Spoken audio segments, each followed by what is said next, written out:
Okay, so this is our lecture 3 on Unit 5 और आज का हमारा मेन टॉपिक है logistic equation.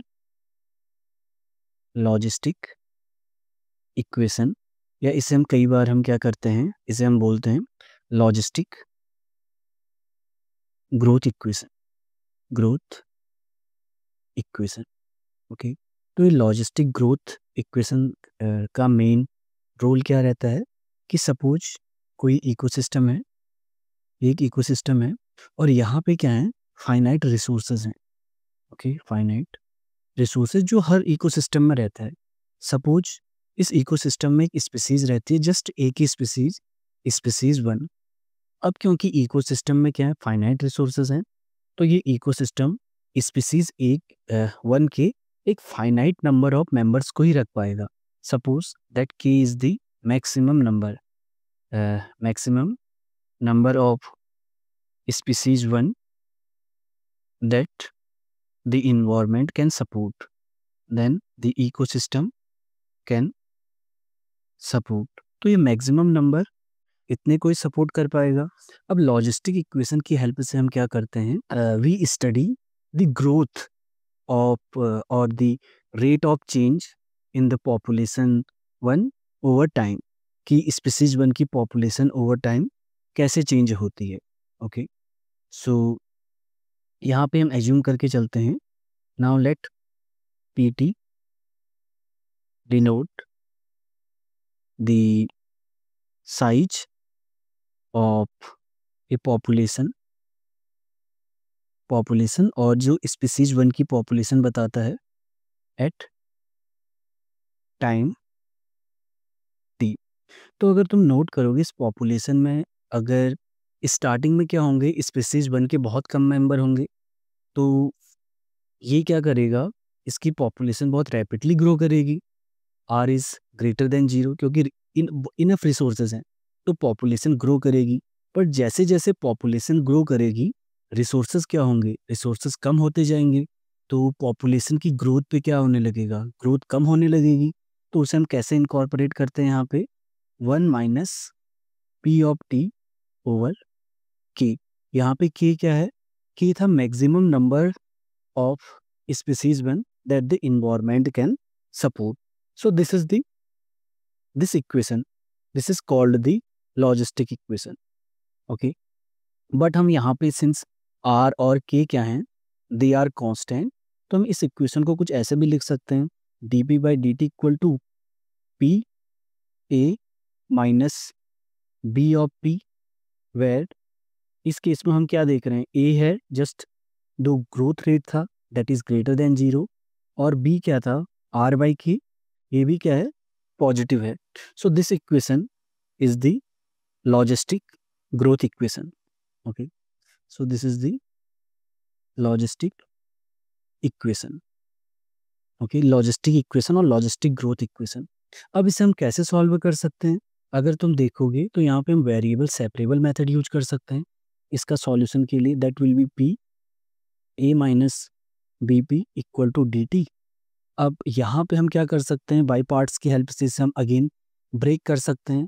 You will find it of this form, 1 over A 1 by P plus यहाँ से हम क्या ले सकते हैं, 1 ओवर यहाँ पे आएगा A by B 1 over A minus BP DP equal to DT। और तुम इसे सॉल्व करना। ओके, तो मैं लास्ट में सॉल्यूशन लिख रहा हूँ कि तुम्हें यहाँ से सॉल्यूशन क्या मिलेगा। If you solve it completely you will get something like this, P over A minus BP C1 e power AT, जहाँ पे C1 क्या है, C1 is an arbitrary constant. Okay, but अगर यहाँ से हमें क्या, एक इसे अगर हम थोड़ा और सॉल्व करें तो यहाँ से तुम्हें P ऑफ T की का फॉर्मूला मिल जाएगा। It will B A times C1 by BC1 plus e power minus AT। So you will get this solution. Okay, but कई बार तुम्हें क्या रहेगा, एक इनिशियल कंडीशंस भी दी होगी कि t इक्वल टू 0 पे पॉपुलेशन क्या थी, एट t इक्वल टू 0 पे थी population p naught, and p naught this is not equal to a by B. तो हम यहाँ से हम क्या कर सकते हैं, जो अबव इक्वेशन है यहाँ से हम C1 की वैल्यू कंप्यूट कर सकते हैं। सो हम कैसे कंप्यूट करेंगे, P naught equal to A times C1 B C1, T equal to 0 रखने पे हमें यहाँ पे क्या मिलेगा 1। और अगर तुम इसे सॉल्व करोगे यहाँ से तुम्हें C1 की वैल्यू मिलेगी P naught by A minus B P not.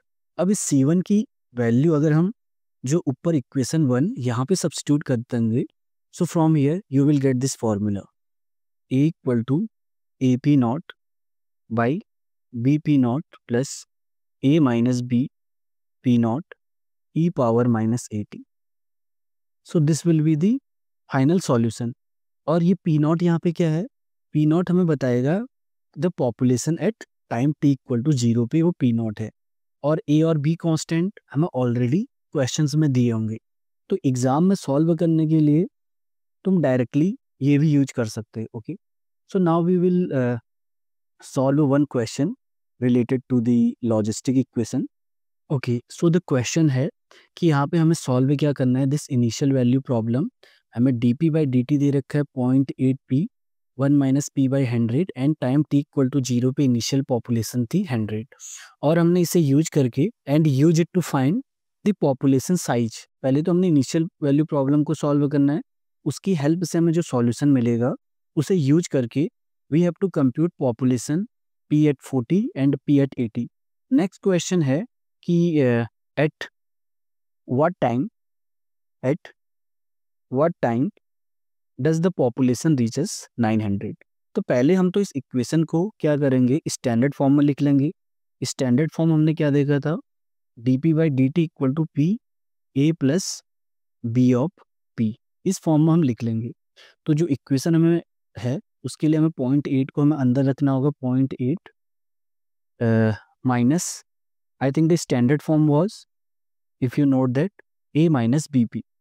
okay, so we will just take it minus, and b यहाँ पे क्या आएगा, b है 0.8 by 0.08 by 1000 p।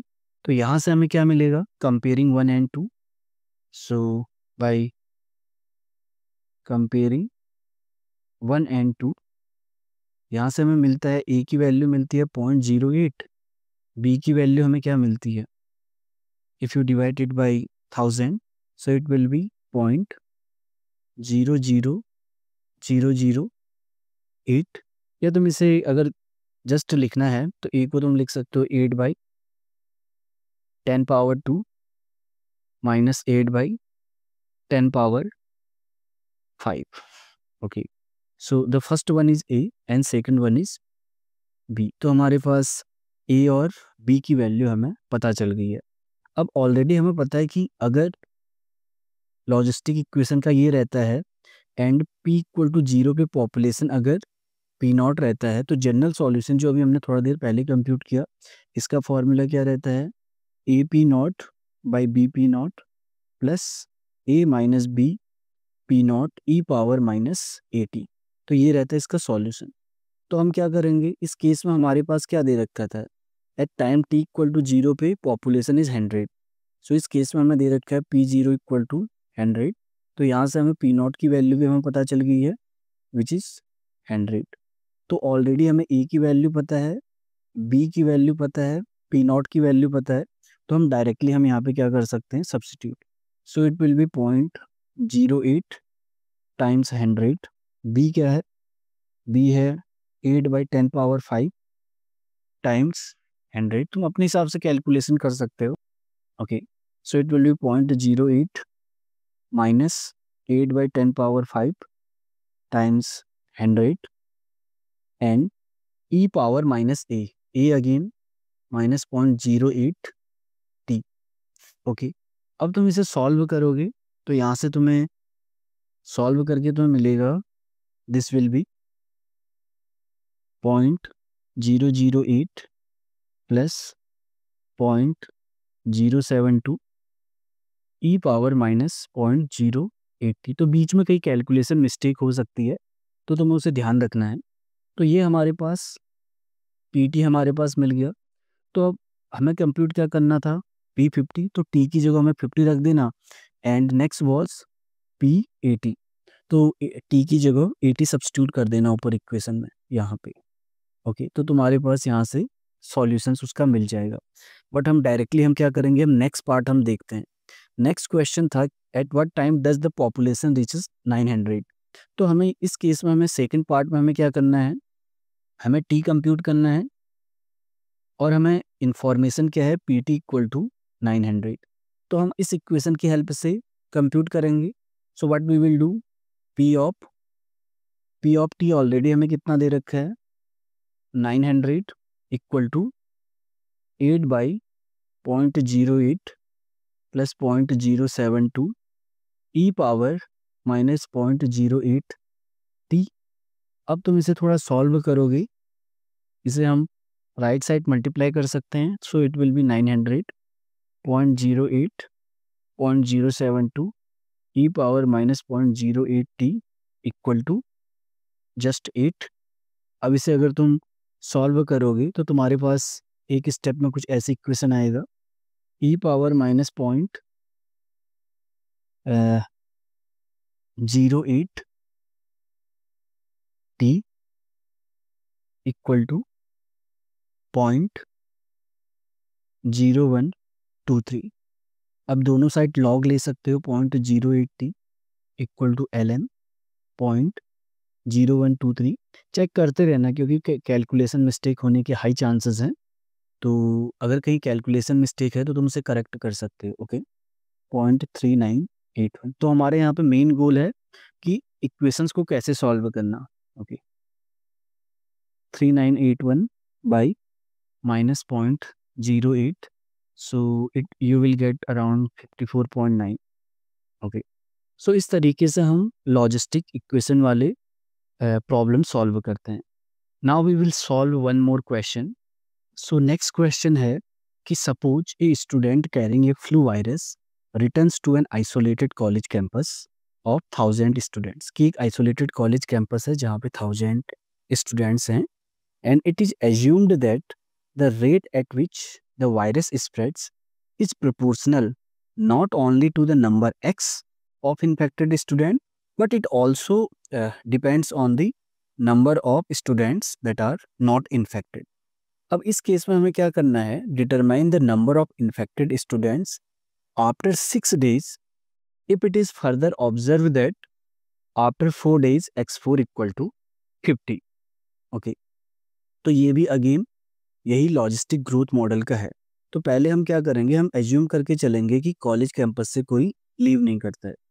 Okay, so assuming that no one leaves the campus throughout the duration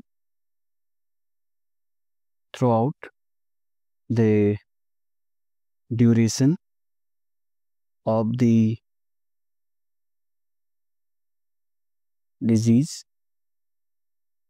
disease. तो हम पहले हम क्या करेंगे, जो वायरस स्प्रेड हो रहा है इसका हम एक मैथमेटिकल मॉडलिंग हम करेंगे कि किस रेट से ये स्प्रेड हो रहा है।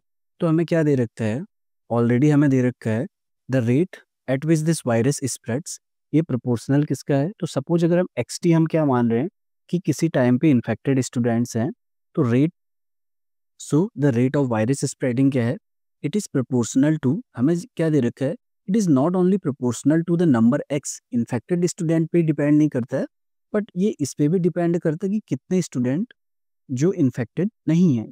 तो अगर x इन्फेक्टेड हैं तो नॉन इन्फेक्टेड कितने होंगे, 1000 माइनस x, क्योंकि टोटल स्टूडेंट्स क्या थे, 1000 थे। और k हमारे पास है एक जिस रेट से स्प्रेड कर रहा है वो हम लेके चलते हैं। And already at time t equal to 0 पे कैंपस में ओनली एक ही स्टूडेंट था जो इन्फेक्टेड था। So from here what we get, dx by dt equal to x 1000 k minus k times x। तो हम ये देखते हैं कि ये क्या है, पॉपुलेशन जो लॉजिस्टिक ग्रोथ मॉडल की तरह है। लॉजिस्टिक ग्रोथ मॉडल में क्या था, dp by dt equal to p, A कोई कांस्टेंट था माइनस b ऑफ p, और अगर हमारे पास p equal to P zero पे पी नॉट हमें पता है, तो इसका सॉल्यूशन हम इजिली लिख देते थे। तो इसका सॉल्यूशन यहाँ से क्या आता था, इसका सॉल्यूशन था a P naught by B P naught plus a minus B P naught E power minus A T. तो इस केस में जो हमारे पास वायरस स्प्रेड का हमने मैथमेटिकल मॉडल बनाया, तो उसे लॉजिस्टिक वाले से कंपेयर करते हैं। तो यहाँ से हमें क्या मिलेगा, a equal to 1000 K and b equal to just k। तो यहाँ से हमें xt का वैल्यू हमें क्या मिलेगा, k क्या है, a क्या है, a है 1000 के, p नॉट है 1 बाई b है जस्ट k, p नॉट है 1 प्लस a है 1000 के minus k E power minus A T minus 1000 की t। अब हम एक बार और सॉल्व करें, इट विल बी 1000 की k प्लस 999 की ई power minus 1000 K T. Denominator से हम k कॉमन ले सकते हैं, तो न्यूमरेटर वाले को कैंसिल करेंगे, we will get 1 plus 999 e power minus 1000 K T. ये हमारे पास xt का फॉर्मूला आ गया। ओके, बट यहाँ पे हम नोट करते हैं अगेन एक कांस्टेंट की बचा हुआ है। बट अगर तुम देखोगे हमें ऑलरेडी इंफॉर्मेशन था कि x4 equal to 50, x4 equal to 50 अगर हम यहाँ पे सब्स्टिट्यूट करेंगे तो हम क्या कर सकते हैं, k की वैल्यू कंप्यूट कर सकते हैं। So now we will t equal to 4 and उस पॉइंट पे xt की वैल्यू क्या है 50। Okay, so 50 equal to 1000 1 plus 999 e power minus 1000 K already है, t की जगह क्या है just 4। So we have to solve this equation. अब इसे अगर राइट साइड मल्टीप्लाई करोगे you will get something like this 50 1 plus 999 e power minus 4000 की इक्वल टू 1000। सो तुम 50 से डिवाइड कर सकते हो एंड देन एक को सब्ट्रैक्ट करोगे, तो यहाँ से अगर तुम इसे थोड़ा और सॉल्व करोगे you will get something like this 19 by 999। so from here दोनों साइड log अगर हम कंप्यूट करेंगे it will be ln 19 by 999। okay, so you can यहाँ से जस्ट अगर तुम कंप्यूट करोगे सो माइनस 1000 की अगर तुम जस्ट इसकी वैल्यू कंप्यूट करोगे it will be ln 19 by 999 which is minus 0.9906। हमने यहाँ पे माइनस 1000 की क्यों लिया, क्योंकि अगर तुम नोट करोगे xt में हमारे पास अगर माइनस 1000 की वैल्यू पता है तो ये इजीली सॉल्व हो जाएगा। सो हम क्या करेंगे, जो ये माइनस 1000 की वैल्यू आई है इसे हम सब्स्टिट्यूट कर देंगे जो ऑलरेडी xt का फॉर्मूला आया था। So from here the xt जो सॉल्यूशन आया है it will B 1000 by 1 plus 999 e power minus 0.9906 T. तो ये हमारे पास बताएगा कि वायरस की किसी पर्टिकुलर टाइम पे कि कितने नंबर ऑफ स्टूडेंट्स क्या रहेंगे, इन्फेक्टेड रहेंगे। अब हमें कहाँ पे कंप्यूट करना था, x6 कंप्यूट करना था, तो t की जगह हम क्या रख देंगे 6। सो it will B 1 plus 999 e power, अगर t की जगह अगर तुम 6 सब्स्टिट्यूट करोगे you will get minus 5.9436। so 276 students. So after 6 days 276 students क्या हो जाएंगे, इन्फेक्टेड हो जाएंगे।